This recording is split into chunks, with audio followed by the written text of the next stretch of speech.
Welcome to the True Alien Podcast. Every single day, we dive into the strange, the unexplained, trying to sift the facts from the fiction. It's a messy job sometimes. It really is. Today, we're hitting File 17, the Lubbock Lights.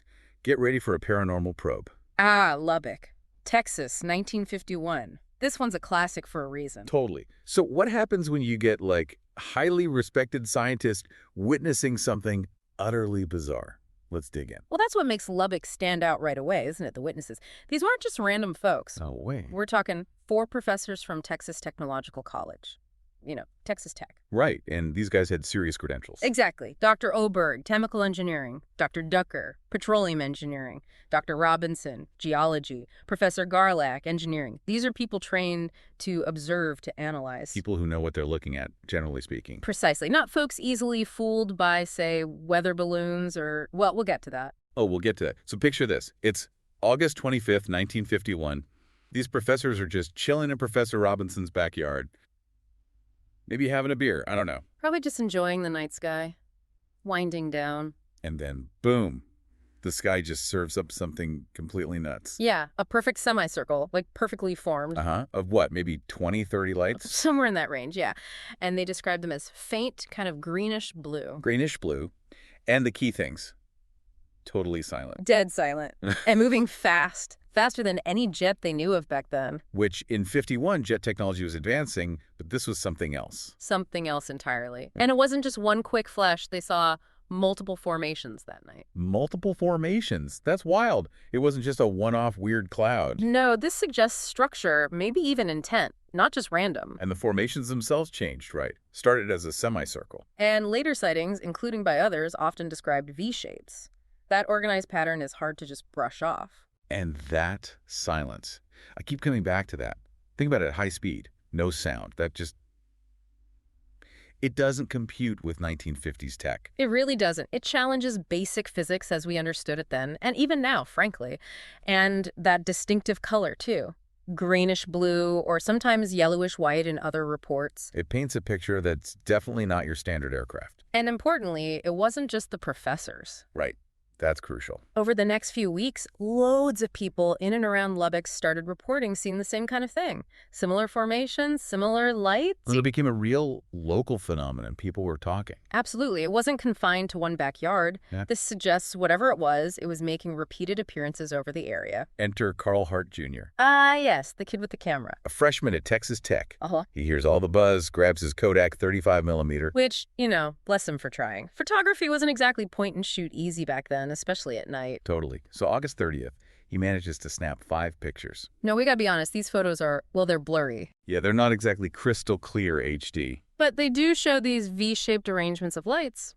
Blurry, yes, but the shape is consistent with the witness descriptions. And that's why they're so important, right? They offer some kind of visual corroboration. Exactly. They align with what people were saying they saw. Even though you can't definitively say that's an alien spaceship, you can say that matches the V-formation reports. Okay, so you've got credible scientists, multiple sightings by regular folks, photographic evidence. The Air Force has to get involved. Naturally. Project Blue Book steps in. This was their big UFO investigation project at the time. And leading the charge, Captain Edward J. Ruppelt, yeah. And initially, by his own accounts later, he was genuinely puzzled by Lubbock. You can see why. You've got these rock-solid witnesses. The photos, the consistency in the descriptions, silent, fast, V-shape, the specific colors. It wasn't an easy one to just dismiss. It ticked a lot of boxes for a genuine unknown. It really did. The credibility factor, especially with the professors, was a major headache for Blue Book's usual explanations. They couldn't just say untrained observer misidentified Venus. Not with 4 science professors. Nope. And the sheer number of reports added weight. So, yeah. After all that, what was the official explanation from the mighty U.S. Air Force? Brace yourself. I'm ready, maybe. Migrating plover birds. Birds. Yeah. Specifically, plovers reflecting the glare from Lubbock's brand new mercury vapor streetlights off their white undersides. Plovers, flying in perfect V formations. Yeah. Silently. At speeds faster than jets. Apparently these were some very advanced plovers. Supersonic, stealth plovers. Got it. Look, the skepticism was immediate and widespread. You think? These professors knew birds. They knew physics. They specifically mentioned the speed, the silence, things totally inconsistent with birds. Absolutely. And it wasn't just the original witnesses. Ornithologists pointed out issues too, even Ruppelt, the Blue Book guy. Yeah, what did he say later? He later wrote that he doubted the bird theory himself, acknowledging it just didn't fit the facts reported by reliable observers. So why stick with it? Why push the bird explanation so hard when it seems so flimsy? That is the million-dollar question, isn't it? Was it just, incompetence? Grabbing the easiest, vaguely plausible explanation to close the file? Find any natural explanation, no matter how unlikely. Could be. Or was it more deliberate? A cover-up? Were they maybe testing some secret aircraft and needed a distraction? Ooh, the secret aircraft angle. That always comes up. It's plausible, certainly more plausible than the birds in some ways. But does it explain everything? The specific formations, the silence? Maybe not. Or the other possibility. Yeah. The one this podcast loves. Something genuinely not of this earth. Extraterrestrial. It's got to be on the table when the conventional explanations fall so flat. Looking back, Lubbock feels like a textbook case, almost. You see this pattern again and again. Credible sighting, official investigation, then a debunking explanation that raises more questions than it answers. It fuels that whole narrative of distrust, doesn't it? Makes you skeptical about any official word on UFOs. It certainly contributed to that early on. Okay, let's recap the weirdness. Highly credible witnesses. Check. Photos. Check. An official explanation involving aerodynamically impossible birds. Check. And key features. Silence, high speed, organized formations, suggests intelligence, suggests technology beyond 1951 norms. Right, so paranormal probe time. What are our takeaways here? Alien life hacks, if you will. Okay, life hack 1. If serious experts are stumped, pay attention. Their confusion is significant. Good one. 2. If the official story sounds like utter nonsense, maybe it is. Apply critical thinking. Don't just accept birds. Definitely. And 3, document everything. Carl Hart's blurry photos are still talked about today. Notes, sketches, photos, video, it all helps build a case. Absolutely. Now, quick survival tip versus alien vivisection lab. You see weird V-lights, do you flash your flashlight? Probably not the best first move. Might be misinterpreted. All right, maybe just focus on documentation. Time, date, location, appearance, movement path. Stay low-key, observe. Prudence is generally advisable when dealing with the potentially unknown and highly advanced. Detailed observation is key. Okay, True Aliens Glossary time, Lubbock edition. Lubbock Lights. The mystery itself, officially birds, unofficially. Something else. Project Blue Book. The Air Force guys tasked with explaining it away, often unconvincingly. Plovers, small shorebirds, known for chirping, not silent supersonic flight information. The juxtaposition is stark. Heart photos. Grainy, V-shaped, crucial visual evidence. Credible witness syndrome. That thing where your PhD doesn't matter once you've seen a UFO, apparently. Yeah. Best witness sentiment. Probably paraphrased as, look, we designed engine to study rocks understand chemistry. Those weren't birds. In our made-up, leaked document WTF. Gotta be internal memo. Lubbock Lights Plover Theory Analysis. Conclusion. Requires avian violation of known physics. Recommendation. Proceed anyway. Need closure. Sounds about right. And finally, True Alien Encounter Rule, #17. If it looks like a V, flies silently at Mach 2, and glows. Don't let anyone tell you it's just birds. a solid rule to live by in this field. Let's try and make this feel real for a second. Imagine the old-timey radio. Doing a slight announcer voice. Flash! Reports flooding in from Lubbock, Texas. Strange lights confound scientists. Military tight-lipped. What's hovering over the Lone Star State? Normal voice. Nice. Now imagine talking to a local back then. Slightly folksy. Yeah. Seen it myself. Outlet. Up there like diamonds on black velvet, but moving fast. Sound as a tune. Air Force fella asked me about birds. Birds. I told him, Mister, I know birds. There weren't no birds. Captures the feeling. And fast forward to today, it'd be all over TikTok, right? Yeah. Upbeat, quick voice. OMG, Lubbock Lights, 1951. Proof aliens are real. My grandpa saw it. The gov said birds.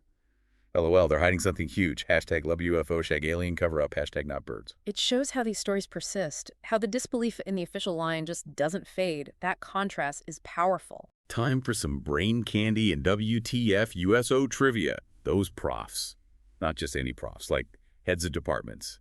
Heavy hitters. Adds even more weight to their testimony. Carl Hart, Jr.'s photos. Still debated, still analyzed in UFO circles. Iconic. Absolutely. And Captain Ruppelt himself, who ran Blue Book, actually coined the term UFO, unidentified flying object. Oh, I didn't know that. And he later admitted doubts about the bird thing specifically for Lubbock. Yes, which is pretty significant coming from him. Weird detail. Some reports mentioned a bigger, brighter light, sometimes seen with the V formations, like a mothership or It something. was a less common detail, but it pops up. Adds another layer of mystery. And our totally made-up local legend, Old Man Hemmings. Supposedly saw something land near his farm, then got a visit from some stern-looking guys in dark suits and never spoke of it again. Classic. Ah, the Men in Black trope. It often attaches itself to these kinds of stories, doesn't it? Whether based in reality or folklore, it adds to the mystique. So how does Lubbock blow up the bigger conspiracy? Where does it fit? Well, coming just a few years after Roswell, it really set a tone. It felt like an early, clear example of the government having credible evidence of something unusual. And then deliberately choosing a really weak explanation to shut it down. Exactly. It made people question Project Blue Book right from the start. Was it really investigating or just debunking? Just a PR exercise. That suspicion certainly grew. And you look at those silent V-shaped objects, Yeah. and you can't help but see echoes in much later sightings. Think Phoenix Lights in the 90s. Think the Tic Tac incidents reported by Navy pilots more recently. Similar characteristics keep popping up. So Lubbock wasn't just an isolated blip. It might be part of a much longer ongoing phenomenon. It's considered a foundational case for that reason. It established patterns both in the phenomena reported and in the official response that we see repeated later. Okay, let's hit some potential mic drop moments if you wanted to summarize the core issue. How about Lubbock, 1951? 4 PhDs saw impossible lights. The official answer involved birds. You do the math. Nice. Or focusing on the characteristics. It wasn't just lights. It was organization. It was silence at high speed. That screams not natural. Or questioning the investigation. The Lubbock bird theory wasn't just wrong, it was arguably disrespectful to the highly qualified people who saw something they couldn't explain. Ooh, good one. And the big lingering clue. Silent V's in the Texas sky, alien craft, top secret prototype, or just really, really talented plovers. Yeah, leaves you thinking. It should. Let's revisit the witnesses. We have Dr. Robinson's clear statement. Not birds. Speed, silence, formation ruled it out for him. Corroborated by the other professors. We have Carl Hart Jr.'s photos backing up the V-shape. Tangible, if imperfect, evidence. Now let's dip into the maybe real, the stuff you hear whispered online, like an anonymous post. My uncle worked at Reese Air Force Base near Lubbock back then. He never said much, but once mentioned seeing something big and dark behind the lights one night, and lots of hush talk about containment protocols. Intriguing, unverifiable, but fits the narrative some people build around these events. Reese AFB's proximity is definitely a factor people point to. And another imagined one, like from a Reddit thread. My great-aunt lived in Lubbock in '51. Swore she saw a deep red light once, separate from the V, felt this weird humming inside her chest. Her dog went absolutely nuts, hiding and whining for an hour. Again, these anecdotal, sometimes secondhand accounts with sensory details beyond just sight feelings, sounds, animal reactions, they flesh out the folklore surrounding major sightings like this. What about facts they might have tried to bury? Things that complicate the simple bird story. Well, the sheer number of witnesses across different locations, seeing the same thing around the same time, that's hard to coordinate as a misidentification. Right. Not mass hysteria if it's independent reports. The documented doubts about the bird theory from experts, including Ruppel and ornithologists, that wasn't widely publicized at first. The reports of a larger, possibly wing-like shape, sometimes seen with the lights, doesn't fit the Plover model at all. No. Also, the fact that the Air Force apparently floated other weak explanations before landing on birds suggests they were casting about for anything. Anything but we don't know? Or it might be aliens. Or it might be our top secret project. And the lingering questions about Reese AFB, what did they know? Were their radars tracking anything? Silence on that front. Okay, some fun true aliens trivia and Easter eggs. Did you know Lubbock is sometimes considered part of the Texas Triangle for UFO sightings? I have heard that, yeah. Texas seems to get more than its fair share of weird sky stuff. It's also the birthplace of Buddy Holly, rock and roll legend. Imagine if he'd written a song about the lights. Peggy Sue got buzzed by a UFO. Might have changed music history. Huh. And the V-shaped craft itself, it's become such a staple in sci-fi and UFO drawings ever since. Lubbock helped cement that image. It really did. Even the name Lubbock just sounds kind of dusty and mysterious, fitting for a UFO story. It does. And you got to wonder about Ruppelt. Did he go to his grave regretting the bird explanation, knowing more than he let on? That's one of those enduring speculations in ufology. What did the insiders really know or believe? So the legacy. Why do we still talk about Lubbock? It's foundational. Simple as that. A cornerstone case. Because of the credible witnesses. That and the official response. It set a precedent for how these things were often handled: dismiss, debunk, even ridicule, regardless of evidence. Kept the mystery alive by not providing a satisfying answer. Exactly. And because the phenomenon described silent, structured, fast-moving lights keeps getting reported, even today with modern UAPs, it resonates. Okay, alternative takes. Plausible first. Secret military plane. Definitely plausible. Testing stealth tech, maybe? A new propulsion system. The bird story works well as misdirection if that's the case. What about weird atmospheric stuff? Plasma. Ball lightning. Possible for some lights, maybe, but harder to explain the consistent V formations night after night and the reported speeds. Doesn't quite fit all the details. Okay, now let's get batshit, as the outline says. All right, interdimensional sky jellyfish pulsing across realities. Ooh, I like that. Time-traveling tourists from the future checking out 1950s Texas. Perhaps leaving glowing exhaust trails, sentient weather formations expressing themselves. The sentient tornado that likes patterns. Maybe a Project Mockingbird test run. See if you can make people believe a ridiculous story. Now that's a conspiracy theory. Using UFOs to test propaganda techniques, it's out there, but, well, we're in the batshit section. So let's go wilder. More theories, more made-up testimony. How about the telepathic impression theory? Okay, what's that? Maybe the lights weren't just visual. Maybe witnesses felt something. Imagine a fabricated testimony. My grandmother didn't just see the lights. She said she felt them watching, a wave of intense curiosity mixed with a bit of cold fear right in her mind. Adding a psychic dimension. Common in later abduction lore, less so in Lubbock reports, but an interesting angle. Or the Resource Scout hypothesis. Aliens scanning Texas for oil, maybe? Or monitoring early atomic age activity? The lights are just probes from a bigger ship. Yeah, the idea of UFOs as scouts or drones is a recurring theme. Makes the formation seem purposeful. Psychic echo theory. Maybe not real objects now, but like a replay or imprint of something that happened there long ago. A bit like a stone tape theory for the sky. Very speculative. Could it be linked to Aurora, Texas? The supposed 1897 crash? Maybe alien relatives came looking decades later? Connecting historical dots. Always fun. Highly unlikely, but fun. And a totally invented case to compare. The Cisco Streaks, Texas, 1962. Imagine reports of lights doing impossible right-angle turns, animals freaking out.